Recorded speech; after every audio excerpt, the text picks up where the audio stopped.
어휴, 어제도 마셨는데 오늘 또? 술 걱정 말고 술 편한 오호! 회식은 좋은데 술이 걱정이네. 술 걱정 말고 술 편한 오호.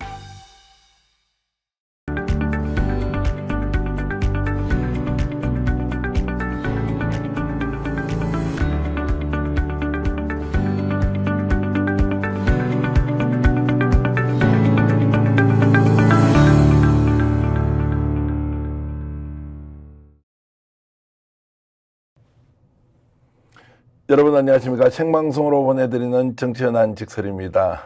날이 갈수록 인기를 더하고 있고요. 더 좋은 분들이 대한민국 정치를 어떻게 바꿀 것인지 여러분들과 함께 공유하면서 대한민국을 정말로 국민이 중심인 나라로 바꿔가는데 기여하고 있는 프로그램입니다.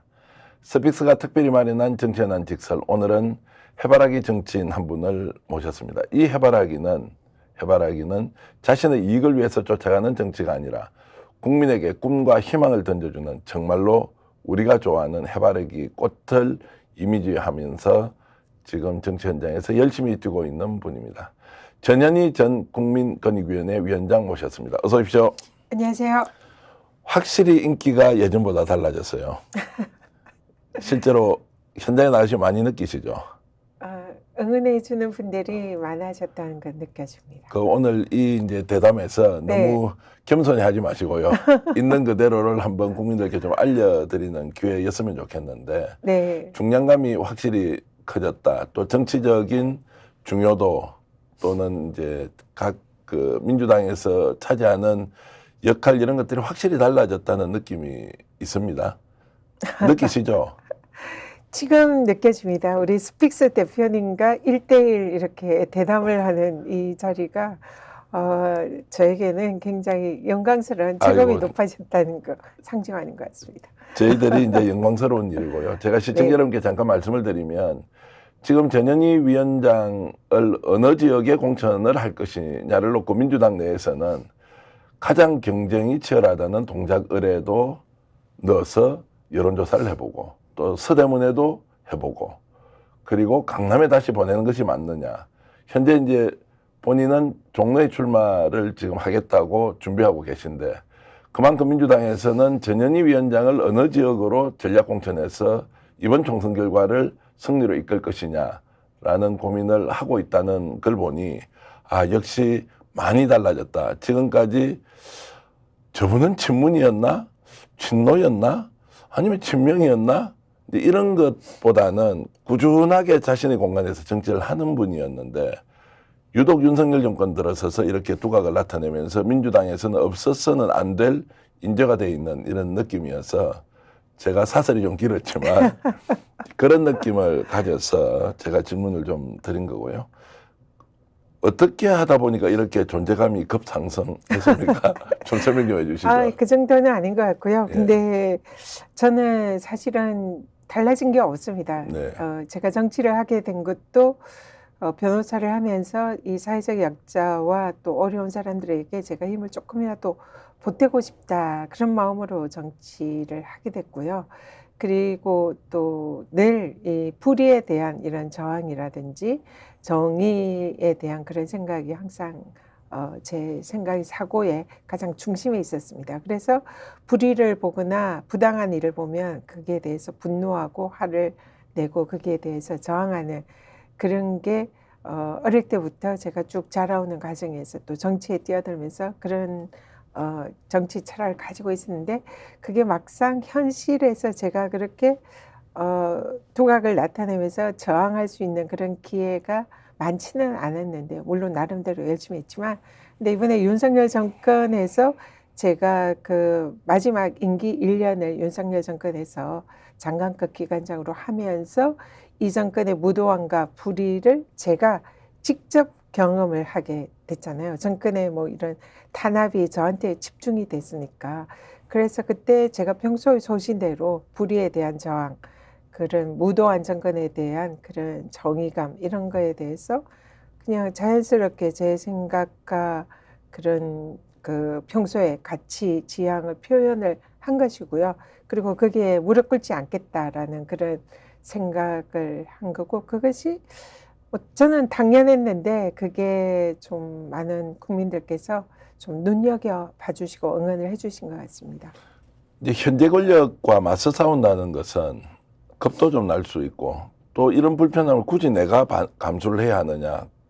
뭐 임명직 기관장이면 그냥 던지고 나오면 그만인데 굳이 이렇게 내가 맞서 싸워야 되겠다. 이제 이렇게 할 때는 뭔가 남다른 용기 같은 게 있었을 것 같은데 어땠습니까? 좀 겁나고 두렵거나 좀 피하고 싶은 생각은 없었나요? 저를 TV나 이런 언론을 통해서 보시는 분들은 제가 굉장히 강한 사람, 예. 센 사람 이렇게 알고 있어요. 근데 저를 직접 대면하고 직접 이제 주위에서 저를 잘 아는 분들은 제가 겁도 많고 마음도 여리고 부드러운 사람이다. 그래서 지금도 현장에서 이제 직접 만나는 분들은 TV에서 보던 거랑 다르네. 굉장히 부드럽고 여린 사람 같은데 이렇게 말씀 많이 하시거든요. 제가 정말 겁이 많습니다. 네. 눈물도 많고요. 그런데 그렇지만 그거하고 이 정의에 대한 그런 불의에 대한 저항 이거는 다른 것 같아요. 겁도 많고 그냥 일반 시민들처럼 눈물도 많고 이 마음도 여리지만 나쁜 것에 대해서는 참지 못하고 거기에 대해서 저항해야 된다는 그런 생각은 저의 기본적인 철학이거든요. 그래서 도중에 정말 제가 죽을지도 모르겠다는 그런 두려움도 엄청 많이 느꼈습니다. 그런데 거기에 대해서 제가 센 사람이라서 그런 게 아니라 거기에 대해서 저항을 하는 거는 당연한 일이고 또 비겁하지 않기 위해서 저 스스로에게 정직하고 제가 생각하는 정의를 지키기 위해서 그런 이제 끝까지 윤석열 정권과 맞짱 뜨고 싸운 거고요. 제가 투사나 뭐 센 여자나 그러기 때문에 그런 건 아닌 것 같아요. 조금 전에 이제 그 죽을지도 모른다는 생각을 했다. 실제 그런 느낌이 왔던 적이 있습니까? 네, 그러니까 이제 뭐 요즘 정치인들에 대한 테러 이런 게 얘기가 되는데요. 뭐 실제로 이렇게 뭐 길을 걸어가다가 만나는 아주 이제 극우 보수 이런 분들 우연히 만나게 되면 바로 제 면전에서 침을 뱉기도 하고 어떤 때는 저를 진짜 때리고 도망치기도 하고, 그래서 항상 길을 걸을 때는 뒤에서 누군가가 저를 내리칠 수 있겠다. 뭔가 이렇게 타격을 해서 제가 뭔가 쓰러질 수도 있겠다. 그게 아니면 권력이 나를 검찰이나 뭐 국정원이나 이런 데 동원해서 저에게 뭐 뭔가 불이익을 주거나 구속시키거나 그런 뭔가를 할 수도 있겠다. 그런 두려움이 늘상 있었어요. 그래서 매일매일 머리가 쭈삣쭈삣 쓰고 긴장되고 뭐 밥도 못 먹고 잠도 못 자는 그런 시기를 한 1년간 보냈었거든요. 그 상황을 스스로 관리는 어떻게 했습니까? 그 이제 극단적인 고통이나 두려움이 올 경우에 또 누군가 나의 손을 잡아주면 더 좋겠지만 사실 이제 그럴 경우에는 함께 하기가 굉장히 어려워서 홀로 견디고 이겨내야 되는 상황일 가능성이 높지 않습니까? 네. 그럴 때는 어떻게 자기 관리를 하셨나요? 그때 대표님 말씀대로 뭐 저와 저 친한 지인들도 저한테 전화하거나 저를 만나면 뭔가 불이익을 당하거나 미행을 당하거나 뭐 도청을 당할 수 있다 그런 생각들을 많이 하셨던 것 같고요. 그러니까 전화도 안 오고 만나는 걸 꺼려하고, 그러니까 제가 고립이 되는 거죠.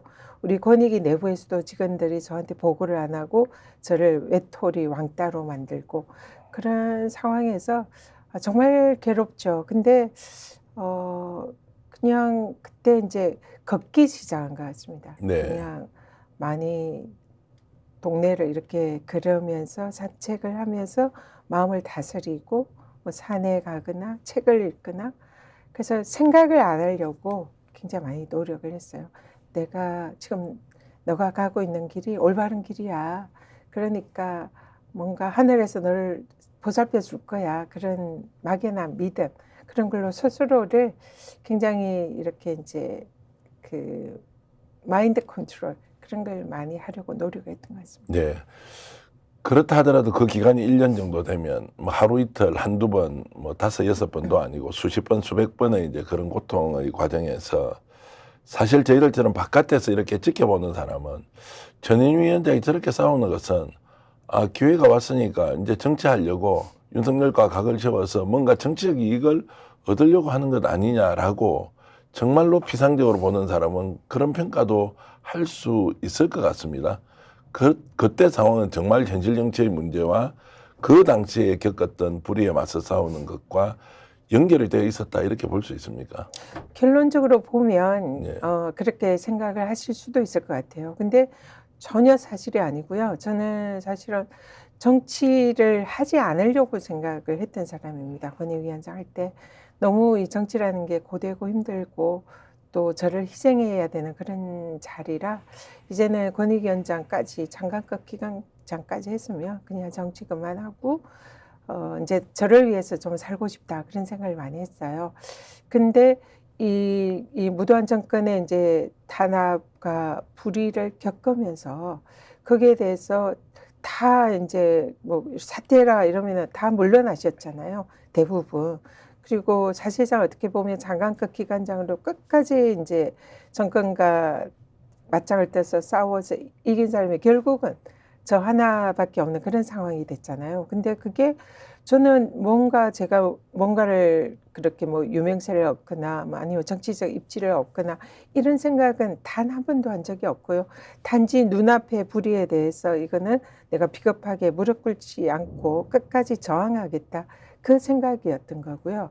그래서 결과적으로는 그 때문에 제가 정치적 입지가 커진 거 아니냐 이렇게 말씀하시겠지만 전혀 그런 게 아니고 오히려 정치를 그만해야겠다는 생각을 했던 저가 정치를 해야 되겠다 생각을 한 거는 이런 무도한 정권과 불의한 정권에 제가 증인이 되었잖아요. 목격자가 되었고 그러니까 그거를 국민들에게 알리고 이 정권에 대해서 심판을 해야 되겠다. 그런 책임감 때문에 정치를 하게 된 겁니다. 매우 이제 좀 현학적 정치로 질문을 좀 드리면 네. 정권이 바뀌면 임기제 공직자들은 그 다음 정권으로 자리를 물려주고 새로운 정권을 맡았던 정치 세력이 자기 필요한 사람들을 앉혀서 가자. 이제 이런 논의가 좀 많이 있었지 않습니까? 그러나 그걸 이제 필요에 따라서 해석을 달리하고 정권에 따라서 설명을 다르게 하면서 불편한 상황이 생겼는데 개인적으로 당했던 그런 이제 어려운 점 또 사실은 말도 안 되는 논리를 가지고 자리에서 쫓아내려고 했던 걸 일단 제쳐놓고 그 이전의 상황으로 자, 국민권익위원장이 임기를 보장받아야 한다는 것도 맞는 말이지만 새로운 정권이 탄생하면 그 자리는 새로운 정권에서 맡기는 인물에게 넘겨줘야 한다. 이런 부분은 어떻게 보시나요? 개인적인 그런 측면에서 접근한 게 아니라 대한민국의 헌정 질서와 우리 대한민국의 민주주의와 자유, 법치주의 이걸 저는 늘 고민하고 생각을 했습니다. 물론 말씀이 맞으세요. 정권이 바뀌면 뭐 장관들은 대통령과 국정 철학을 공유하고 함께 할 수 있는 그런 장관으로 임명되는 게 맞습니다. 맞는데 다만 그 중에서 그런 장관급 기관장의 자리와 그게 아니라 정권이 바뀌더라도 정권과 독립적으로 국민들을 위해서 민주주의와 법치주의를 지켜야 하는 그런 임무가 주어진 그런 기관이 있거든요. 그런 기관이 이제 대표적으로 정치적 중립 기관이자 독립 기관인 감사원, 그리고 검찰청, 경찰, 그리고 공수처, 또 국가인권위원회, 방송통신위원회, 국민권익위원회 이런 기관들입니다. 그래서 여기는 법에 정권이 바뀌든 어쨌든 법률로 기관의 독립성을 규정하고 임기를 독립성을 수호하기 위해서 기관장 임기를 법에 정해놨어요. 그러면은 그 기관들은 정권이랑 상관없이 국민들만 보고 민주주의와 법치주의를 지켜라 하는 임무가 주어진 기관이거든요. 그렇기 때문에 그 기관은 법을 바꾸지 않는 이상 대통령이 자신이 마음대로 할 수 없는 기관이라는 게 정해진 거예요. 그렇기 때문에 저는 이 대한민국의 헌법 질서와 민주주의 법치주의를 법에 정해진 그 임기를 지킴으로써 그것을 지키는 게 제 책임이고 사명이다 생각을 한 겁니다. 그렇기 때문에 그 임기를 제 마음대로 던지고 나오는 것은 그러한 저에 대한 제아있게 주어진 책임을 져버리는 거다 생각을 한 거죠. 그 말씀 들으니까 저도 이제 오해가 상당 부분 풀리고 왜 그렇게 맞서 싸워야 되느냐에 대한 것들도 이제 구분을 해주시니까 훨씬 이해가 쉬웠습니다. 시청하시는 분들도 아마도 왜 그렇게 싸울 수밖에 없었더냐. 법치가 더 우선이고 그것을 지켜야만 대한민국의 헌정 체계 또는 법률 체계를 그대로 유지할 수 있다. 이런 말씀으로 이제 이해를 하겠습니다. 자, 그럼에도 불구하고 윤석열 정권은 그런 이제 정치적으로 독립적이고 또 임기가 법률적으로 보장되어 있는 전현희 위원장을 끝까지 축출하기 위해서 수단과 방법을 가리지 않고 사실 횡포를 부린 거지 않습니까? 구체적인 내용 한두 가지만 말씀 주시면 어떤 거였습니까? 일단은 대통령이 검찰총장 시절에 그분도 이제 정권으로부터 뭔가 사퇴 압박이나 뭐 이런 게 좀 있었잖아요. 예. 그때 윤석열 검찰총장이 임기는 국민과의 약속이다. 반드시 지켜줘야 된다. 이 얘기를 한 당사자입니다. 그래서 당연히 대통령이 되면 그런 법에 정해진 임기를 본인이 지켜줄 거다. 저는 이렇게 생각을 했고요. 근데 대통령이 먼저 국무회의에 올 필요 없는 사람 이러면서 국무회의에 저랑 방통위원장을 배제 조치를 시켰거든요. 그래서 이게 사실상 대통령부터 이제 저 두 전임 문재인 정권 때 임명된 장관급 기관장 둘이 물러나라 사인을 준 거라고 생각해요. 그리고 그 다음부터 국민의힘 뭐 비대위원장, 원내대표, 사무총장, 대변인 뭐 어쨌든 국민의힘의 지도부 의원들이 번갈아 가면서 물러나라 사퇴해라. 그것도 이제 차마 입에 담기 힘든 모욕적인 언사를 쓰면서 연일 공개적으로 그렇게 이제 하면서 그럼에도 불구하고 이제 제가 물러나지 않으니까 감사원을 통해서 정치적 표적 감사를 이제 시작을 한 겁니다. 그리고 그다음에 권익위 내부에서는 또 대통령 업무 보고를 하지 못하는 그런 자신들의 이제 기관장 이러니까 직원들이 이제 저에 대해서 보고를 하지 않고 사실상 왕따를 시키고 또 언론들이 연일 보수 언론들이 이제 정권의 코드를 맞춰서 저에 대해서 비난하고 뭐 여러 가지 사유로 이제 저에게 파렴치한 그런 걸 씌우는 거죠. 그러면서 극우 보수 유튜브에서는 연일 이제 저에 대해서 뭔가 비리가 있는 것처럼 그런 식으로 이제 매도를 하고 그러니까 대한민국에 제가 설 자리가 없어지는 그러면서 정말 나쁜 사람으로 이렇게 이제 매도가 되는 그런 상황이었죠. 전현 위원장 말씀 들어보면 실제 윤석열 정권 들어서고 나서 특정인을 몰아내기 위해서 권력이 얼마나 사유화되었고 국가 공기관, 공적 기구를 특정인의 축출용으로 썼다는 저 행위에 대해서는 아마 정권이 바뀌고 나면 반드시 책임을 물어야 한다. 우리가 갖고 있는 국가기관이나 제도라는 것이 특정인의 정치적 목적을 위해서 사회화되고 이용됐다는 점은 어떤 경우에도 국민들이 용납하기가 어려울 텐데 이제 이런 부분에서는 직접 목격하시고 직접 당사자였고 수많은 증거들이 남아있기 때문에 어떤 식으로든 국민적 단죄를 받아야 한다. 정치적 견해는 밝힐 수 있지만 나갔으면 좋겠다고 할 수도 있고 불편하니까 좀 사양 좀 해주면 어떠냐고 할 수는 있지만 그것을 아니라고 했을 때 모든 권력기관을 동원해서 특정인을 이렇게 정치적으로 매장을 시키기 위해서 했던 행동, 언론이 거기에서 어떻게 부하내동을 했던지 기억하시면서 우리가 반드시 그 책임을 물어야 한다는 생각이 좀 듭니다. 어찌됐든 그런 과정을 거쳤고 그 참기 어려운 수모 그리고 정말 견디기 어려운 고통을 1년 정도 이제 겪으면서 국민들이 실제 이제 전현희 위원장이 어떤 사람이다. 아, 저분이 저런 면모가 있었네. 라고 하는 이제 평가를 받으면서 지금 현재는 이제 민주당에서는 없어서는 안 될 자원으로 이렇게 이제 지금 자리매김을 하고 있습니다. 참 아이러니합니다. 네, 아이러니합니다. 제 입장에서는 저는 바뀐 거 없고 그대로인데 예. 네, 평가가 좀 많이 달라진 것 같습니다.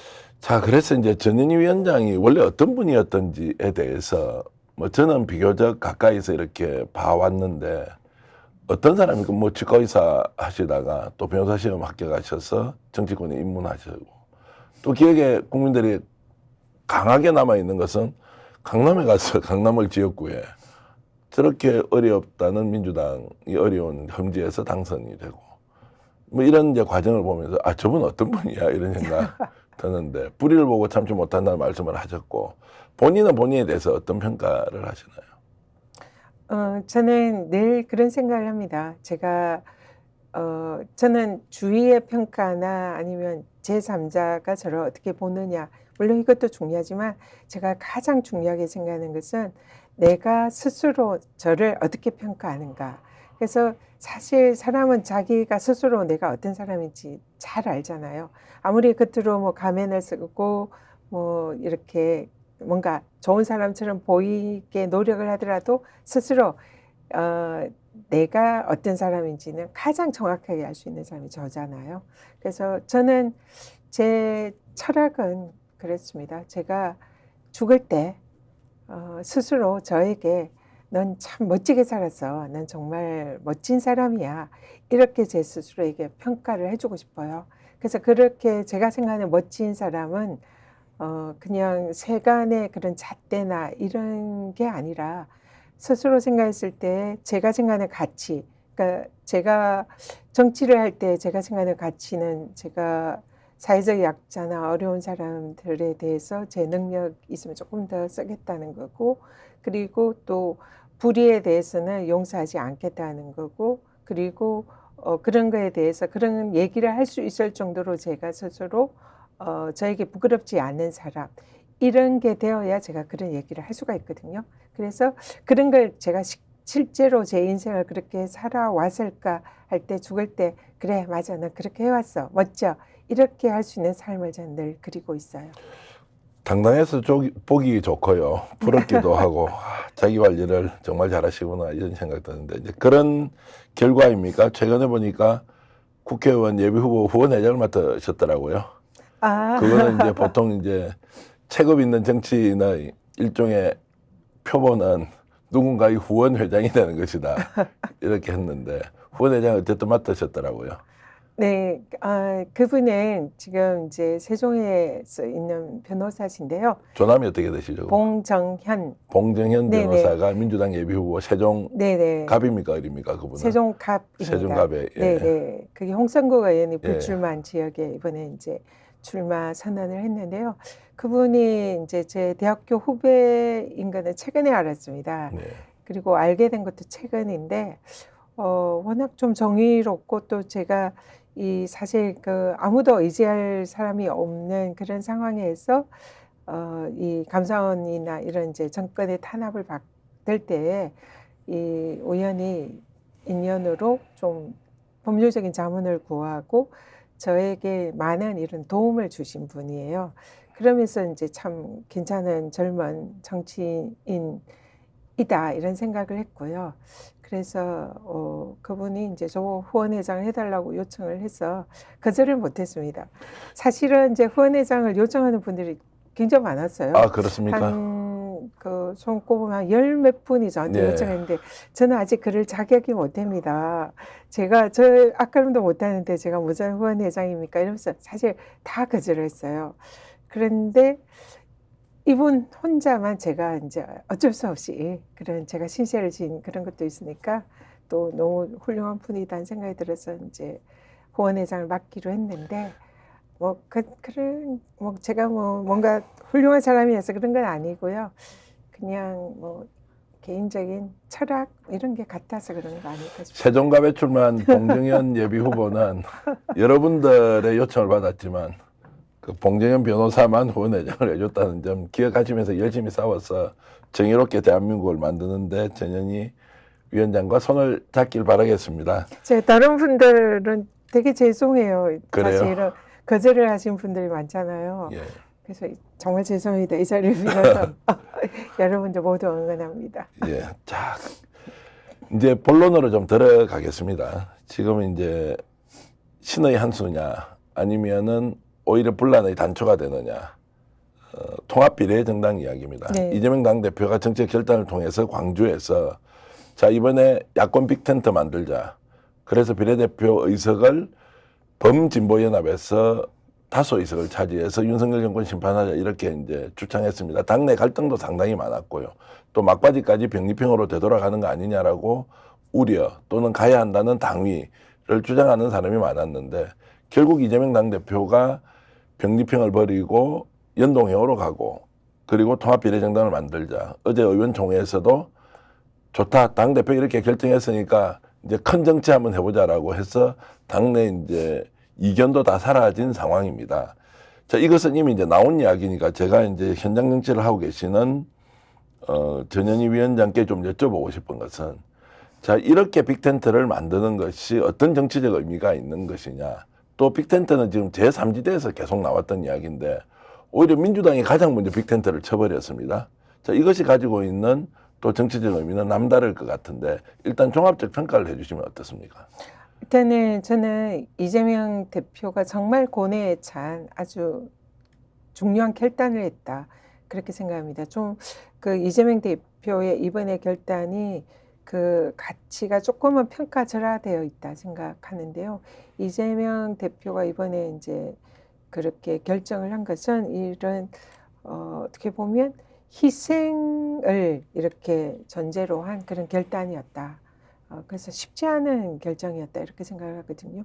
왜냐하면 민주당으로서는 이번 총선에서 제1야당이 되는 게 매우 중요합니다. 그렇기 때문에 지역구에서도 물론 승리를 해야 되지만 지역구에서 사실상 그 과반 의석을 획득하기는 어렵잖아요. 그러면 현실적으로 어렵기 때문에 비례석에서 의미 있는 그런 의석을 획득을 해서 제1야당이 돼서 그래서 국회의장도 민주당이 가져오고 뭐 여러 가지 법안에서도 민주당이 주도권을 가질 수 있게 하는 선명한 제1야당으로 만드는 게 사실 어떻게 보면 당대표로서 제1과제이잖아요. 그런데 사실은 이런 그 비례를 민주당이 안정적으로 획득할 수 있는 병리평을 포기를 함으로써 거기에 대해서는 사실은 이제 불투명해졌고 제1야당이 될 수 있는 이런 부분이 제1야당이 될 수 있지만 이제 제1당이 될 수 있는 게 쉽지는 않은 상황이 됐잖아요. 그렇기 때문에 이 부분에 대해서는 희생을 한 결정을 했다라는 걸 좀 많은 분들이 인정을 해줬으면 좋겠고요. 그렇지만 또 물론 이제 이 그 시민사회나 다른 야당들과 함께해서 윤석열 정권을 심판할 수 있는 우군을 만들어낸다는 이것도 또 중요한 가치다 생각을 합니다. 그래서 그게 제1당의 그런 의석수를 많이 확보하려는 그런 유혹을 물리치고 시민사회와 야당과 함께할 수 있는 이런 길을 택했다는 이 자체가 저는 굉장히 큰 결단을 했다 생각하고 저는 개인적으로는 환영하고 너무 좋은 결정을 했다 이렇게 생각을 하거든요. 그렇지만은 지금 여전히 민주당은 그러면 우리가 이번 총선에서 제1당이 될 수 있느냐, 국힘보다 더 의미 있는 의석을 얻을 수 있느냐, 이거는 여전히 중요한 저희들의 목표입니다. 그렇기 때문에 그런 걸 할 수 있으면서도 다른 야당과 시민사회와 함께 갈 수 있는 이런 솔로몬의 지혜를 찾는 게 이번 이제 총선에서 저희들에게 주어진 과제다 생각하거든요. 그렇기 때문에 민주당이 중심이 되는 비례연합신당은 민주당으로서는 사실상 양보할 수 없는 마지노선이다 이렇게 생각을 하고요. 그렇지만 민주당이 뭐 무조건 민주당이 다 비례를 가져가겠다 이렇게 해서는 안 된다 생각하고 우리 다른 소수 야당들도 자신들이 획득할 수 있는 그런 뭐 국민들의 지지율에 상응하는 그런 그 의석을 획득할 수 있는 그런 장치는 분명히 마련이 돼야 된다. 그렇게 생각합니다. 원론적으로는 굉장히 의미 있는 이제 결정이었고 이것이 이제 야권 전체의 에너지를 하나로 모아서 윤석열 대통령을 제대로 심판하는 이제 총선의 기폭제가 될 것이다. 이제 여기까지는 뭐 동의를 하고요. 네. 그러나 엄연히 이제 정치는 현실인지라 이걸 어떤 방식으로 그러면 범야권 세력, 소수정당을 모아서 민주당이 맡은 역할을 할 것이냐. 그래서 핵심적으로 두 가지 이제 문제가 나올 겁니다. 네. 첫 번째 이걸 누가 주도할 것이냐 이 문제죠. 그래서 벌써 나오는 이야기는 제가 인터뷰도 보니까 차라리 전현희 위원장처럼 범야권 전체에서 지지하는 또는 그 인정하는 분이 뭔가 좀 총대를 들고 하는 것이 맞지 않느냐는 이제 이야기. 그 첫 번째 질문은 누가 주도를 해야 범야권? 정말 보나마나 너무 시끄러울 것 같은데 이거 누가 하는 게 맞습니까? 누가 하는 게 중요한 게 아니라 이제 저는 일단은 민주당의 중심으로 가는 거는 맞다. 예. 왜냐하면 민주당이 현재 제1야당이고 국민들의 지지를 가장 많이 받고 있는 그런 정당이기 때문에 그 현실을 무시할 수는 없다 생각을 하고요. 그렇지만 지금 이번에 이제 연동형 비례제를 하는 그 취지가 그런 사실은 국민들의 지지나 의미 있는 그런 표를 얻으면서도 실제로 의석을 확보하지 못하는 이런 부분에 대해서 그걸 이제 이런 연합 비례정당을 통해서 그런 당들에게도 의석수를 확보하게 해주는 그런 의미가 있잖아요. 그렇기 때문에 이 사표가 발생하지 않도록 하려는 그런 의미가 또 상당히 크다고 생각합니다. 그래서 당연히 모든 제 야당들 시민사회 세력들이 함께 가는 그런 연합 비례 정당이 되는 게 맞다 생각하고요. 거기에서 사실 이제 각자 이해관계가 굉장히 첨예하고 누가 앞선 번호를 할 거냐, 뭐 아니면은 뭐 어떤 당에게 몇 석을 배석하냐 이런 현실적인 서로 이제 이런 삿바 싸움이 있을 거다 그렇게 생각은 합니다. 근데 저는 그렇게 생각을 합니다. 우리가 지금 모든 우리 범야권 세력들과 민주개혁 진영이 그런 사소한 서로의 자신들의 지분이나 이기심이 있기는 하지만 그것을 뛰어넘는 가장 중요한 것은 이번에 의미 있는 의석을 확보해서 윤석열 정권을 심판해야 된다. 이게 가장 중요한 우리가 함께 할 수 있는 공통점이다 생각을 하거든요. 그렇기 때문에 그러한 대의 앞에서는 각자의 이해관계나 그런 이기적인 생각을 조금씩은 양보할 수 있지 않는가 생각을 하고요. 그래서 거기에 대해서는 모두가 함께 할 수 있는 솔루션, 해법이 반드시 나올 거다 이렇게 생각합니다. 그래서인가요? 오늘 이제 오전에 용해인 의원이 기본소득당 용해인 의원이 퐁당 방식 제가 이거 지어낸 이름인데요. 네. 자 민주당이 한 사람 하면 그 다음에 소수 야당이 하고 그래서 퐁당 이렇게 해서 아예 방법을 정하자라고 공개적으로 제안을 했습니다. 그것도 충분히 검토를 해볼 수 있는 아니라고 생각하십니까? 제가 그 기사는 보지 못해가지고 예. 어떤 내용인지는 예. 제가 이제 쉽게 얘기하면 반반씩 모르는데요. 나눠서 하는데 순서를 정해놓고 뭐 민주당 그 다음에 소수정당, 민주당 소수정당 이런 식으로 비례순번을 배정을 하자라고 이제 구체적인 방안을 오늘 내놔서 네. 질문제는 없지만 제가 이제 질문을 좀 드리는 네. 겁니다. 가장 저는 아까도 말씀드렸지만 제가 민주당 국회의원이고 예. 민주당 당원으로서 그리고 가장 전제가 되는 것은 국민의 지지 네. 이것이 가장 우선이 돼야 된다 생각하고요. 그리고 다만 이제 이런 민주주의 원칙이나 사표를 방지할 수 있는 소수 야당들에 대한 배려 이게 이번 비례연합신당의 정신이다 이렇게 생각을 하거든요. 네. 그 정도만 말씀드리겠습니다. 자 그리고 이제 범위의 문제도 한번 얘기를 해봐야 되겠습니다. 자 민주당 주도로 하고 소수정당이 빅텐트를 만들어서 야권 연대의 틀을 넓히자 윤석열 대통령을 어떤 식으로든 총선에서 심판하자. 그럼 어디까지 들어올 수 있느냐는 겁니다. 자 제가 구체적으로 여쭤보면 조국 교수도 신당을 할 수도 있다 아니다. 조국 교수 들어와야 하느냐 또는 송영길 전 대표가 지금 옥중에 계시지만 검찰 해체당을 만들어서 하겠다고 준비하고 있고 좀 더 나가면 기왕에 빅텐트 만들었으니까 이준석도 반윤석열 전선 아니냐 개혁신당도 들어와서 같이 할 수 있는 거 아니냐라고 하는 이 이제 범위와 관련해서는 사실 좀 더 복잡한 문제가 있을 것 같은데 이런 질문 좀 드려도 되겠습니까? 생각하시는 부분이 있나요? 이번에 이제 연합 비례 신당의 제일 중요한 가치는 윤석열 정권 심판 그리고 또 그렇게 함으로써 정권을 심판할 수 있는 의미 있는 의석을 이 연합 비례 신당을 통해서 만들어내야 된다 생각을 하거든요. 그래서 좀 더 기존의 양당보다는 이 연합 비례 신당의 가치는 이 윤석열 정권 심판이라는 여기에 좀 더 선명하게 그 힘이 모아져야 된다 그렇게 생각을 합니다. 그런 차원에서 그 윤석열 정권 심판과 함께 민주개혁 세력과 함께 할 수 있다고 검증된 그런 재단체들은 당연히 저는 힘을 합쳐야 된다 이렇게 생각을 하고요. 근데 이제 이준석 전 대표의 경우에는 반윤 정서, 그러니까 윤석열 정권 심판에 대한 거기에 대해서 사실상 공감대가 있다고는 아직 생각이 들지가 않습니다. 그래서 그 부분은 좀 더 검증을 해야 할 부분이다 생각을 하고요. 다른 분들의 경우에는 그런데 동의를 하고 그런데 함께 할 수 있다면은 좀 더 긍정적으로 생각할 필요가 있다. 그렇게 보고 있습니다. 좀 더 구체적으로 불편하지만 질문을 좀 드리겠습니다. 네. 그러면 조국 전 장관이 비례대표 순번을 받아서 국회의원이 된다. 송영길 전 대표 옥중 출마까지 이 공간으로 넣어서 하자. 이렇게 하더라도 전현희 위원장은 국민적 동의가 전제되면 충분히 할 수 있다 이렇게 이제 보시는 건가요? 윤석열 정권 심판이라는 그런 가치 하에서는 서로 함께 할 수 있는 그런 가치가 있다고 보고요. 다만 이제 그 가치가 민주당의 여러 가지 뭐 정체성이나 민주당의 정강 정책 철학에 부합할 거라고는 이제 그 부분은 좀 더 검토가 필요한 부분이다 생각합니다.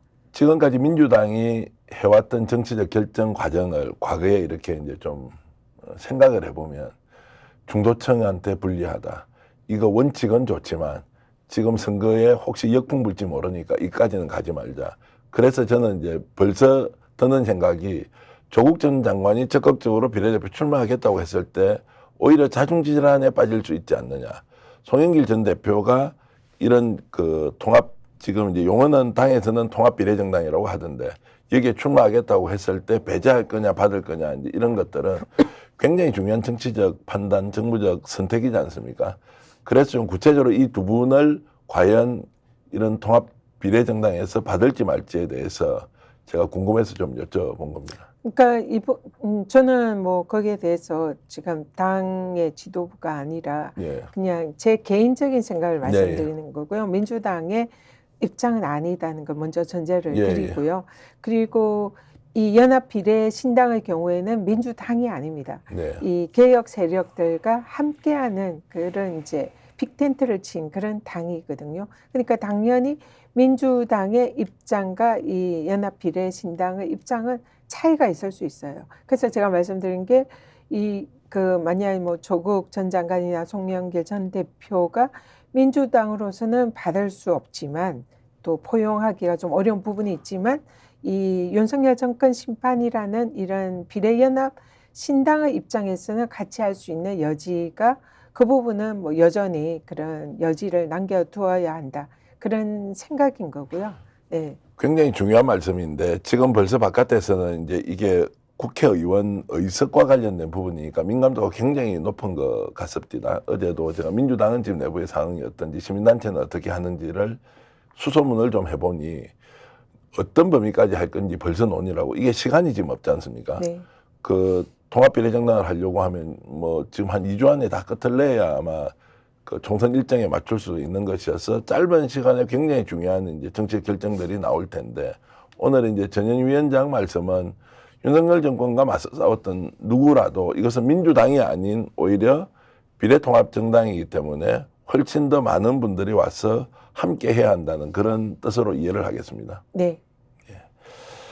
자, 그래서 이제 이게 당이 만들어졌습니다. 그러면 47석을 두고 이제 싸우는 거지 않습니까? 47석 중에서 만약에 전현희 위원장이 생각하는 그런 방식으로 각자 좀 헌신과 희생을 통해서 반윤 전선을 제대로 만들자고 했을 경우에 몇 석까지 가능할 걸로 생각하십니까?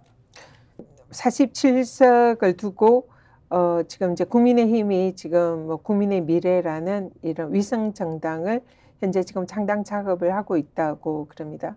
통상은 병립형으로 갔을 때는 이제 국민의힘과 민주당이 사실상 거의 반반씩 이렇게 의석을 나누기 때문에 23석, 24석 뭐 이런 정도 아니면 이제 제3당이 그 중에서 한 7석 그러니까 네. 20석, 20석은 기본적으로 네. 가져가는 그런 구조인 거죠.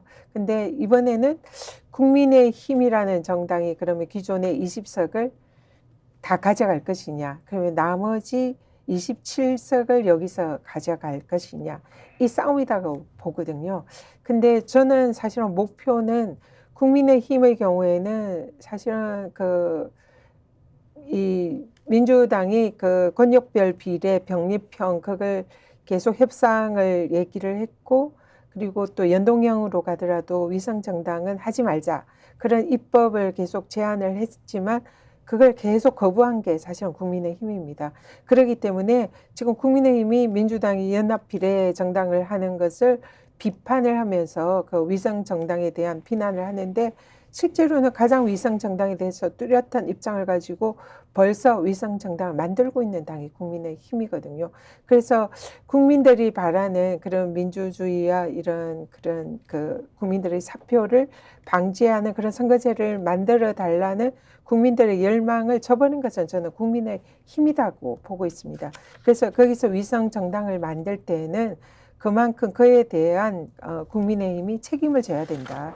그래서 국민의힘이 가질 수 있는 위성정당으로서의 의석수를 최소화하는 데 이번에 연합비례신당의 그 역할과 책임이 있다 생각하고요. 그래서 희망이지만 사실 이 연합비례신당으로서 얻을 수 있는 의석이 30석 내지 35석 정도가 돼야만이 이번에 윤석열 정권 심판이라는 그런 당위가 달성되는 게 아닌가 그런 생각합니다. 최대치로 보면 35석까지 정도. 가면은 네. 결국 국민의힘은 이제 12석 정도를 가져간다. 이제 이렇게 보면은 이준석 지금은 신당이나 또 이런 당이 예. 있겠죠. 가져가는 게. 예. 네. 그러면 오히려 이제 더 쪼그라든다 이제 이렇게 보시는 거고 예. 지금 현재 아마 윤석열 대통령이 지지받고 있는 국민들로부터 지지받고 있는 한 30% 정도 선에서 국힘이 가져갈 가능성 이 정도는 달성해야 범야권 연대의 빅텐트 비례연합정당이 성공한 것이다 이렇게 이해를 하겠습니다. 네. 근데 이제 구체적으로 의석수를 뭐 이렇게 얘기를 하는 거는 좀 이제 선거에도 좀 별로 좋은 영향 주지는 않기 때문에 희망이라고 봐야죠. 그러니까 예, 제 개인적인 희망이다 이렇게 보시면 될 것 같습니다. 뭐 너무 조심스럽지 않아도 될 것 같습니다. 왜냐하면 지금 뭐 윤석열 정권을 평가하고 심판하자는 이런 분위기에서 오히려 적극적으로 우리가 이것을 달성해야 한다는 목표를 국민들에게 제시하는 것이 선거 결과에 도움이 될지 우리 이번에 무조건 먹습니다. 다 됐습니다. 라고 하지 않는 이상은 이 열기를 고조시키는 방법이 맞는지 열기를 국민들이 알아서 하도록 좀 이렇게 바라보고 있는 게 맞는 건지는 저는 잘 모르겠습니다. 네. 어찌됐든 지금까지 경험으로 보면 너무 우리가 이긴다고 했을 경우에는 결과가 좋지 않았다. 이렇게 이제 조심스러운 이제 좀 그 견해를 밝히신 걸로 이해를 하고요. 구체적으로는 사실은 국민들이 지금 제일 바라는 거는 현장에서 보면 윤석열 정권에 대해서 실망하고 이 정권을 교체하고 싶다는 이런 열망이 엄청나게 많은 것 같아요. 근데 사실 그 현실적인 방법은 상당히 어렵죠. 그래서 총선을 통해서 할 수 있는 국민들이 할 수 있는 현실적인 방법은 윤석열 정권의 현재 이 민생 법안에 대해서 이 거부권을 행사하는 이 거부권 또 뭐 김건희 특검 이런 걸 거부하는 이 민주주의를 파괴하는 이런 행위에 대해서 국회가 견제할 수 있는 야당이 견제할 수 있는 의미 있는 의석 이걸 이번 선거를 통해서 꼭 해내야 된다는 게 물론 민주당의 생각이기도 하지만 많은 국민들이 이번 선거에 부여하는 의미인 것 같아요. 근데 그게 이제 연합 비례신당으로 만들어져야 되는 그런 거기 때문에 사실은 그런 희망을 가지는 거죠. 자, 김건희 여사 이슈 문제를 이제 짚지 않을 수 없는데 이게 지금 조금 누그러지고 있는 겁니까? 아니면 여전히 폭발력이 굉장히 강한 상태에서 수면 아래로 잠깐 내려가 있다고 보는 게 맞습니까? 어떻습니까? 길게 똑같은 이야기를 명품 백이다, 양평 게이트다, 국정농단이다, 국정 개입이다 이런 얘기를 하면서 엄청나게 이제 비판의 화살들이 많이 대통령실과 김건희 여사 개인에게 갔지 않습니까? 미동도 하지 않지 않습니까? 수사도 하지 않지 않습니까? 그리고 문개기 작전으로 가는 것이 시간이 길어지니까 실제로 바라보는 사람은 피로감이 좀 있다. 그럼 이 열기가 식어버린 거냐? 여전히 강한 거냐? 이 부분은 어떻게 보십니까? 저는 여전히 지금 그 국민들이 부글부글하면서 그에 대해서 열기가 계속 끌어오르고 있다. 네. 이런 상황이다 생각을 하고요. 그걸 이제 정권과 또 정권에 보완내동하는 언론들이 그걸 의도적으로 이렇게 이제 죽이고 있고 그 불씨를 끄트리려고 하고는 있는데 결코 성공하지 못할 거다 이렇게 생각을 합니다. 지금 박근혜 정권 때 그 탄핵되던 그 시기랑 비교를 하면은 그때 탄핵 당시에 박근혜 대통령 지지율이 29% 정도였다고 하거든요. 그럼 지금 윤석열 대통령의 지지율이 거의 거기에 비슷하게 지금 육박을 합니다. 그리고 박근혜 대통령이 세월호 때에 그대로 제대로 대응하지 못한 그런 대통령의 국민들의 이제 많은 실망을 받았고, 그리고 이 윤석열 대통령은 지금 이태원 참사에 대해서 사실상 책임지지 않고 거기에 대해서 제대로 막아내지 못한 그런 대통령이라는, 국민을 지키지 못한 그런 대통령이라는 비슷한 그런 프레임이 있는 거고요. 근데 그때 이제 사실 최순실이 국정농단을 했다. 근데 그 국정농단의 본질을 보면 대통령 스스로 뭔가 국정을 책임지는 그런 모습을 보이지 않고 민간인이라는 그 최순실에게 의지하거나 그 국정을 좌지우지한 게 아닌가. 이것 때문에 결국은 헌법을 위반했고 탄핵이 헌재에 의해서 탄핵이 됐잖아요. 그리고 그때 그것이 촉발된 것이 이제 이른바 몰카였죠. 그때 뭐 그 최순실이 자기 의상실에서 뭐 하는 이런 게 이제 몰카가 찍혀가지고 그걸 보면서 많은 국민들이 엄청나게 분노를 하고 결국은 탄핵이 됐는데, 거의 지금 현재 윤석열 정권에서 굉장히 비슷하게 진행이 되고 있는 것 같아요. 그 디올백 수수 사건도 사실은 이제 뭐 몰카를 통해서 그 현장을 확인을 했는데 거기에 대해서 최순실 때는 당시에 그게 몰카다 이러면서 그걸 폭로한 방식에 대해서 문제를 삼았던 언론이나 정부에서 그런 지적은 없었던 것 같거든요. 근데 지금은 그게 몰카고 함정 취재고 그 본질은 온데간데 없고 그것이 밝혀지게 된 그 과정에 대해서 문제를 삼고 있다. 이것도 박근혜 정권 때랑 윤석열 정권이 완전히 달라진 모습이고 국민들을 오도하고 있는 모습이 아닐까 이런 생각이 들고, 또 최순실의 경우에 국정농단이라는 표현을 썼는데 지금은 김건희 여사 리스크다 이런 표현을 쓰는 거거든요. 사실은 이거는 김건희 게이트죠. 이 네. 형사적으로 뭐 진짜 뇌물이나 청탁금지법 위반을 하는 현장을 온 국민이 지켜봤고 거기에다가 주가 조작을 했다라는 그런 의혹이 증거에 의해서 드러나는데 정작 그것을 수사해야 할 검찰은 꼼짝하지 않고 움직이지 않고 특검조차 대통령이 그걸 무력화시키고, 그러니까 온 정권이 나서서 김건희 게이트를 덮으려고 하고 언론을 통해서 통제하려고 하다 보니 이 사건이 윤석열 이 대통령에 대한 탄핵까지 가지 않는 거지. 덮으니까 가지 않는 거지. 실제로는 이미 그때와 비교해서 지금은 더 엄청난 사건이 터졌고 그때의 잣대로 하면 이거는 뭐 탄핵되고도 남을 만한 그런 사안이 아닌가 이렇게 생각이 들어요. 자, 그러면은 지금 이제 윤석열 정권에 대한 이제 심판 열기는 굉장히 높아졌다고 이제 네. 하면, 근데 선거라는 거는 국민 유권자가 투표하는 거지 않습니까? 결국 중도층이 이렇게 어떻게 움직여 줄 거냐. 지금도 민주당을 지지도 하지 않고 국힘도 지지하지 않는 이제 사람들이 뭐 적게는 30%, 많게는 뭐 35%까지 이렇게 있다. 자, 이분들도 역시 정권 심판에 이렇게 적극적으로 참여할 것이라고 이렇게 예상을 하십니까? 제가 이제 지금 그 일종의 남탓 프레임을 제가 말씀을 드렸어요. 예. 뭐 언론이 뭔가 그때와 다르고 이걸 이제 정권을 옹이하는 그런 이제 언론의 태도, 그리고 또 이 정권에서 정부나 공직자들에 의해서 이러한 문제 검찰도 움직이지 않고 이러는 부분이 분명히 있습니다. 그렇지만 도도하게 흐르는 국민들의 민심은 정권 심판이에요.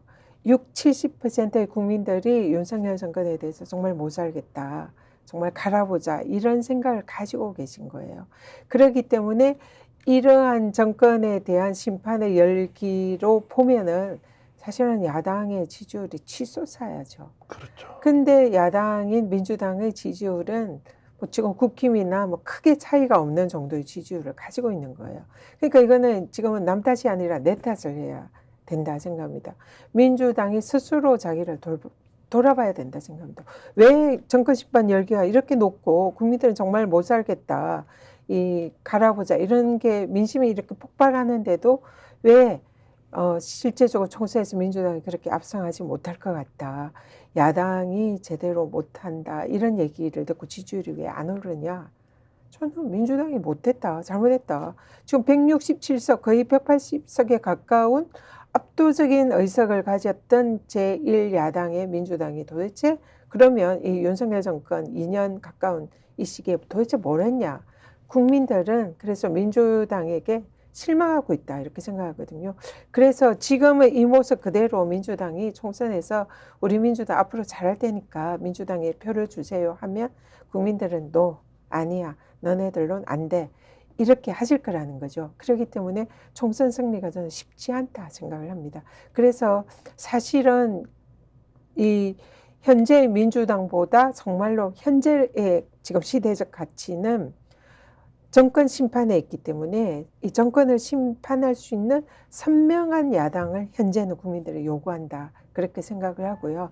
거기에 앞장서서 싸울 수 있는 그런 민주당 야당 의원들을 국민들이 요구를 하기 때문에 그에 부합하는 공천을 해서 그런 후보를 국민들에게 선을 보여야 국민들이 아, 이번에 민주당이 달라졌구나, 제대로 할 수 있겠구나, 그러면서 표를 줄 수 있다, 저는 이렇게 생각하거든요. 그래서 민주당이 달라져야 되고 현재처럼 그런 느슨한 마치 여당과 같은 민주당의 국회의원의 모습으로는 국민들의 표를 얻지 못한다, 이렇게 저는 생각합니다. 공천 과정에서 민주당이 국민들에게 보여줘야 할 네. 그리고 책임 있는 야당으로서 수권 역량을 충분하게 가지고 있는 정당으로서 보여주려면 어떤 면을 구체적으로 국민들에게 보여줘야 합니까? 저는 그래서 뭐 지금 좀 늦었긴 하지만 좀 더 민주당이 과감한 공천 개혁을 할 필요가 있다. 그리고 이제 물론 수권 야당으로서 앞으로 민주당이 국민들이 지금 망해져가는 지금 대한민국 뭐 경제도 무너지고 민주주의도 무너지고 법치주의도 무너지는 진짜 총체적인 이런 위기 상황에서 외교도 마찬가지고요. 그런 걸 민주당이 죄송합니다. 다시 대한민국을 부흥시키고 살릴 수 있는 그런 능력 있는 그런 실력 있는 유능한 야당이다, 이런 확신을 국민들에게 일단 먼저 줄 필요가 있고요. 그것을 할 수 있다고 생각되는 후보들이 많이 이제 뽑히는 게 중요하고요. 그렇지만 저는 지금 제일 중요한 거는 역시 정권 심판에 대한 의지, 개혁 의지, 선명한 야당으로서 국민들의 이 열화와 같은 이런 정권 심판의 열기를 반영을 해서 국민들 대신해서 싸울 수 있는, 저는 이런 후보가 이번에는 많이 당선될 필요가 있다 이렇게 생각합니다. 총론에 뭐 전적으로 동의하지만 네. 이제 개혁 공천 말씀하셨습니다. 혁신적인 공천이 네. 필요하다. 구체적으로 들어가 보면 저 586 문제 어떻게 합니까? 이번에 어떤 식으로든 정리를 해야 합니까? 저는 그 기존에 뭐 친노, 친문, 친명, 586 뭐 여러 가지 형태로 뭐 그 민주당의 계파를 나누잖아요. 예, 저는 이거는 의미가 없다 생각합니다. 예. 지금 사실은 민주당은 친명 정권입니다. 친명 정당. 예. 정당입니다. 현재는 이재명 대표가 당대표이고 이재명 대표를 중심으로 싸워 나가야 하는 그런 정당입니다. 그래서 기존의 민주당의 역사는 당연히 존중이 되고 함께해야 되지만 지금의 가장 큰 가치와 중심은 이재명 대표이기 때문에 민주당은 친명 정당이 돼야 되는 거고요. 거기에 대한 가치 하에 국민들의 이런 정권 교체 열망을 또 개혁 정당을 만들 수 있는 그런 사람이 후보가 돼야 되는 거지. 뭐 과거에 뭐 운동권이었다, 586이었다, 아니면 친문이었다, 아니면은 뭐 친 DJ였다, 뭐 이런 게 저는 아무런 의미가 없다 생각합니다. 그래서 후보 개인을 그런 프레임에 넣어서 판단을 하는 것이 아니라 정말로 이 윤석열 정권과 맞짱 떠서 진짜로 이 국민들 대신해서 싸울 수 있고 유능한 진보 정당으로서 그런 역할을 할 수 있는지 거기에 기준을 둬야 된다. 그래서 저는 그러한 기준에 맞춰서 공천해야 된다 그렇게 생각합니다. 그 기준으로 제가 자의적으로 해석해 보면 친문, 노 아니면 586 뭐 이렇게 보니까 뭐 적극적으로 싸운 분 별로 없는 것 같습니다. 제가 이제 이게 네네. 자의적으로 제가 이제 해석을 했다는 이제 말씀은 실제로 이제 윤석열 정권이 저렇게 국정 운영을 하고 있는데도 민주당 국회의원 중에서 제대로 싸울 수 있는 사람들이 나와서 싸웠느냐는 것에 대한 국민들의 실망이 이제 워낙 많아서 차라리 그렇게 싸울 것 같으면 이번에 국회의원 공천 주지 마라. 제대로 싸울 사람 공천 주자는 이제 외부 열기가 워낙 높다는 이런 말씀을 드린 걸로 하고요. 자, 그러면 이제 본인도 지금 현재는 뭐 어딘가 출마를 하셔야 되지 않습니까? 종로로 완전히 확정한 건 아니시죠? 종로 출마를 엄청 제 입장에서 고민을 했습니다. 왜 종로인가? 물론 뭐 종로가 제 대학교 4년을 보냈고요. 또 종로에서 산 적도 있고 뭐 여러 가지 뭐 또 직장을 3년간 종로에 다녔고 뭐 이런 이제 뭐 지역적인 연고도 물론 선택의 기준 중에 하나였지만 제가 제일 중요하게 생각한 왜 종로냐? 윤석열 정권 심판이라는 기치를 가장 최전선에서 세울 수 있는 곳이 저는 종로다 이렇게 생각을 했습니다. 그리고 또 저를 윤석열 정권의 행동대장이 돼서 탄압에 앞장섰던 감사원이 위치하고 있는 것이 종로고요. 종로 앞에 가서 제가 피켓팅도 엄청 많이 했고 또 그 일본의 후쿠시마 그 오염수 방류에 저항하면서 종로에 있는 이순신 장군 동상 앞에서 그게 반대되는 그런 피켓팅 시위도 했었고요. 그래서 이런 것을 상징할 수 있는 곳이 윤석열 정권 심판의 그런 가장 구심점이 될 수 있는 그런 또 저희가 기치를 내세울 수 있는 곳이 종로다. 그래서 그렇게 종로에서 그걸 의미를 내세우면서 제가 최전선에서 싸울 때에 윤석열 정권 심판이라는 이런 이제 기치가 이 민주당의 총선에 전체적으로 전파가 될 수 있고 또 그런데 총선 승리에 조금이라도 이제 제가 견인을 역할을 할 수 있겠다 그런 생각으로 종로를 선택을 했고요. 뭐 그는 이제 제 개인적인 그런 생각입니다. 그래서 거기에 대해서 이제 그러면 제가 종로에서 당선되는 게 정말 중요하고 또 저는 지금은 무조건 국회에 들어가서 제가 생각하는 이 가치에 대해서 가장 싸워야 한다라는 이런 생각을 가지고 있거든요. 그래서 국회에 반드시 들어가야겠다는 생각을 제가 처음으로 했습니다. 제가 강남에 출마하거나 뭐 비례에 도전하거나 이럴 때는 제가 생각하는 가치가 가장 우선이었고 강남에서도 지역주의나 계급주의를 깨는 이 가치가 저는 우선이었고 거기에서 당선이 우선의 가치는 아니었거든요. 근데 지금은 이런 당선을 해야 한다. 그래서 원내에 들어가서 싸워야 한다는 이 가치가 상당히 중요한 가치 중에 하나가 되었습니다. 그래서 이런 걸 모두가 만족시킬 수 있는 곳이 저에겐 종로였고요. 그래서 지금은 하루에 거의 매일 제가 주민들을 만나면서 인사를 하면서 나눠주는 명함이 하루에 거의 2,000장이 넘습니다. 예. 그만큼 바닥을 다니면서 정말로 절박한 심정으로 진짜 열심히 뛰고 있거든요. 현재 종로에 대한 생각은 그렇습니다. 근데 저에 대해서 제가 이제 뭐 아까 체급이 달라진 것 같다라고 말씀하셨는데 저는 당에서 직접적으로 무슨 말씀을 드린 적은 없고요. 당에서 이제 저를 두고 뭐 용산도 돌렸다, 뭐 동작을도 돌렸다, 강동도 돌렸다는 얘기가 있고요. 뭐 이런 이제 중요한 격전지를 다 돌려봤다 이런 이제 언론 기사를 봤습니다. 뭐 한편으로는 당이 그만큼 저를 소중히 생각을 한다, 뭔가 그 중요하게 생각을 한다 이런 이제 생각이 드는 측면에서 그 점에 있어서는 일단 고맙다는 생각이 들고요. 저를 뭔가 가대평가하는 게 아닌가 이런 생각도 들고 근데 이제 총선의 승리에 기여하면서 윤석열 정권 심판할 수 있는 의미 있는 의석수를 얻는 그 역할이 저의 당이 평가하거나 일반 국민들이 생각하는 그 평가와 상관없이 저는 제 스스로 제가 그 역할을 저는 하고 싶고 해야 된다 이 생각은 저는 가지고 있습니다. 그래서 그것이 종로 출마해서 종로에서 승리를 하는 것이 그 가치를 달성하는 데에 가장 중요한 것인지 아니라면 뭔가 의미 있는 또 당에서 요구하는 그런 역할을 하는 게 맞는 것인지 이런 부분은 조금은 좀 더 고민은 할 지점이 있다 생각을 하지만 현재 제가 가장 열심히 뛰고 있는 종로에서 승리하는 게 현재는 제 목표입니다. 그리고 종로가 민주당이 쉬운 곳이 아니라 네. 지지율을 보면 뭐 물론 여론조사에서마다 다르긴 하지만 거의 10% 이상이 민주당이 치고 있는 곳이에요. 그래서 굉장히 험지이기 때문에 뭐 종로도 승리하는 것은 매우 중요한 그런 지역이다 이렇게 보고 있습니다. 제가 전현희 위원장 말씀을 들으면서 실제 진심이 느껴지는 그런 의지 그리고 그 지금 판단을 이렇게 듣고 있으니까요.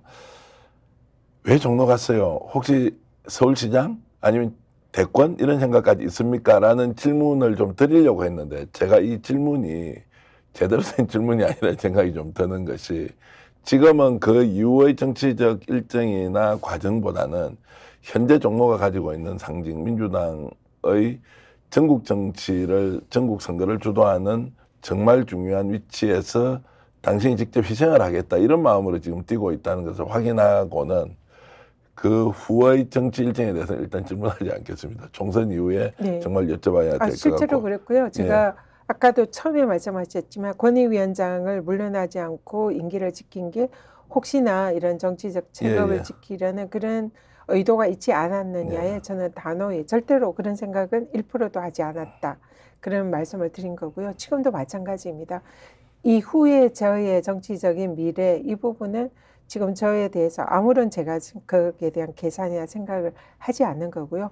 지금은 가장 중요한 것은 윤석열 정권 심판과 민주당의 총선 승리, 야권의 승리 이게 저는 제1의 가치다. 이게 제가 지금 모든 생각을 거기에 집중하고 있다는 말씀드립니다. 정치인 인터뷰하면서 이렇게 약간 감동 먹기가 어려운데요. 오늘 전현희 위원장이 이렇게 인터뷰하면서 이런 분들을 아마 유권자가 직접 지역에서 만나면 확실히 지금까지 우리가 보아왔던 정치인들과 다르구나 이런 느낌은 들 것 같습니다. 그래서인데 해바라기 있지 않습니까? 저 아이디어 누구 아이디어입니까? 해바라기 아이디어. 제가 이제 이 선거라는 것을 직접 뛰면서부터 이제 달고 다닌 제 상징인데요. 뭐 제 상징이지만 보는 분들이 좋아야 되고 보는 분들에게 의미가 있어야 된다 생각하거든요. 우리 대표님이 식당 같은 데 가면 해바라기 그림이나 해바라기 꽃 많이 보시죠. 그렇죠. 일단은 그게 그 가게들마다 해바라기가 있는 거는 그는 복을 상징한다고 합니다. 그래서 해바라기 그림을 그려 놓거나 이렇게 꽃이 있으면 돈을 잘 번다는 거죠. 그 가게가 흥한다는 거죠. 그래서 그런 복을 상징하고 제가 해바라기를 달고 가게에 가면 복을 몰고 온다 이렇게 말씀하시는 분들이 많으세요. 그런 이제 보는 입장에서 그런 것도 있고요. 그리고 해바라기는 또 희망, 바람 이런 걸 상징을 합니다. 그래서 이번 총선에서 반드시 윤석열 정권을 심판해서 이 국민들이 정권 심판과 대한민국 민주주의 민생의 위기를 바로 세우겠다는 그런 희망, 바람 그리고 국민들을 바라보면서 그걸 약속을 한다는 저에 대한 스스로의 다짐 이런 걸 상징하는 제 상징이고요. 또 그냥 보면 또 좀 이쁘잖아요. 눈에 띄기도 하고. 스스로 만들었습니까? 누가 아이디어를 주셨나요? 이거는 이제 뭐 여러 사람들이 이렇게 아이디어를 줬는데 이제 결국 결정은 제가 한 거죠. 그러니까 정치의 상징이라는 것이 특정 정치인이 느낌으로 오는 것도 있지만 이미지에서도 굉장히 중요하게 이렇게 영향을 미치는데 앞으로 해바라기 정치인 이러면 전현희 위원장이 이제 생각이 들도록 하고요. 국민 바라기 이렇게 국민 봐주시면 될 것 같습니다. 국민 바라기 전현희 위원장 이렇게 생각하겠습니다. 진심으로 국민과 나라를 생각하는 정치인을 만나기 어렵다. 최근에 어떤 원로 정치인 한 분은 100명쯤 만났을 것 같대요. 나라 걱정하는 사람보다 자기 총선 걱정하는 사람이 절대 다수였다. 이게 뭐냐 이런 말씀을 하시던데 오늘 대화를 쭉 하면서 제가 드는 느낌은 진심으로 국민과 나라를 걱정하는 이제 전현희 위원장 어떤 정치를 하시고 싶은 거예요? 제가 정치를 할 때에 스스로 다짐하고 결심한 게 있습니다. 저는 변호사를 할 때에 여성 변호사로서 드물게 제가 로펌을 만들었고 로펌의 대표 변호사를 했고 어떻게 보면 굉장히 잘 나가는 변호사였고 돈도 많이 벌었어요. 가진 게 많았죠. 근데 제가 그걸 이렇게 던지고 정치를 할 때 스스로 제가 다짐한 게 있습니다. 정치라는 자리는 제가 가진 모든 것을 내려놓고 국민을 하늘같이 섬겨야 되는 가장 낮은 위치로 가는 게 이게 정치인이다. 그런 마음으로 다짐하면서 정치에 뛰어들었거든요. 그리고 그 마음은 지금까지 한 번도 변한 적이 없습니다. 그래서 저에게는 정치인은 정말 저를 희생해야 되고 헌신해야 되고 어떻게 보면 힘든 자리고 그래서 정치 안 하고 지금 나를 위해서 나만을 위해서 좀 편안하게 살고 싶다 이런 유혹을 저는 굉장히 많이 느꼈어요. 그래서 권익위원장 할 때 이 정도 했으면 이제는 남은 인생 나를 위해서 살아야지 이런 생각을 했던 거고요. 그래서 정치라는 것은 저는 그만큼 힘들고 정말 귀한 자리다 생각합니다. 그래서 제가 생각하는 정치는 항상 가장 낮은 위치에서 국민들을 섬기고 국민들을 행복하게 만들어주는 정치. 그게 정치인이 해야 할 가장 기본이다. 이렇게 생각합니다. 가장 낮은 자리에서 국민을 위한 정치를 꼭 실현해서 그 결과가 대한민국의 발전으로 이어지길 진심으로 바라겠습니다. 시청자 여러분, 정치의 난직설 오늘 전현희 전 국민권익위원장과 함께 하고 있는데요. 이런 생각이 들었습니다. 정치인이 현장에서 유권자를 만날 때 어떤 사람은 만나는 것만큼 표를 읽고요. 또 좀 잘하는 사람은 만나는 사람만큼 표를 얻는다. 그런데 오늘 전현희 위원장을 만나보니 이분을 만나는 사람이 한 분을 만났다고 하더라도 5명, 10명으로 확장될 수 있는 그런 잠재력이 충분한 분이다. 이런 분이 있어서 대한민국 정치가 여전히 살아있구나. 이런 분이 있어서 대한민국이 그래도 다행스럽다라는 생각을 인터뷰 내내 제가 하고 있었습니다. 어찌됐든 좋은 성과로 개인은 물론이고 민주당 그리고 대한민국 정치가 발전될 수 있는 그날을 오늘은 여러분들과 함께 기약해도 좋을 것 같습니다. 정치의 난직설 모두 마치겠습니다. 시청해주신 여러분 고맙습니다. 고맙습니다.